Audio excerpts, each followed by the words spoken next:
રાજકોટની સગીરા પર દુષ્કર્મ કરનાર બિન હિન્દુ શખ્સની ધરપકડ કરવામાં આવી છે. અરમાન ગોદાણી નામના શખ્સની ધરપકડ કરવામાં આવી. ઇન્સ્ટાગ્રામ પર સગીરા સાથે મિત્રતા કરી હતી. મિત્રતા પછી અરમાન ગોદાણીએ સગીરાને પ્રેમ જાળમાં ફસાવી. સગીરાને ગોવા લઈ જઈને આરોપીએ દુષ્કર્મ આચર્યું હતું.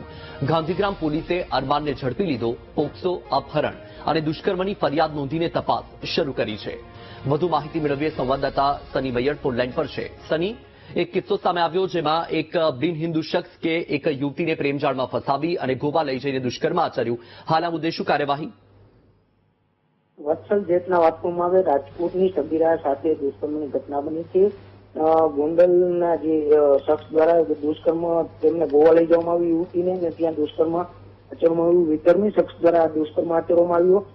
ઇન્સ્ટાગ્રામના માધ્યમથી તેઓએ મિત્રતા કેળવી યુવક યુવતી સાથે ફરવા લઈ જવાનું નાટક કર્યું ને ત્યાં ગોવા તેઓએ ફરવા લઈ ગયો. અરમાન ગોદાણી નામનો જે શખ્સ હતો તે 16 વર્ષીય સગીરાને લલચાઈ ફોસલાવીને ગોવા લઈ ગયો હતો ને ત્યાં દુષ્કર્મ આચર્યું હતું. ગાંધીગ્રામ પોલીસે દુષ્કર્મ, પોસ્કો, અપહરણ સહિતની કલમો હેઠળ ગુનો નોંધ્યો છે. સાથે સાથે ગોવા ફરવા લઈ ગયો તે દરમિયાન યુવકે પોતાનો મોબાઈલ વેચી 17,000 તેમજ યુવતી પાસેથી 10,000 મગાવ્યા હતા અને તે ફરવા લઈ ગયો બાદ આ ઘટના છે તે બની છે ને ગાંધીગ્રામ પોલીસે બિલકુલ ગુનો દાખલ કરીને ધરપકડ કરી છે. જી શની, માહિતી બદલ આભાર.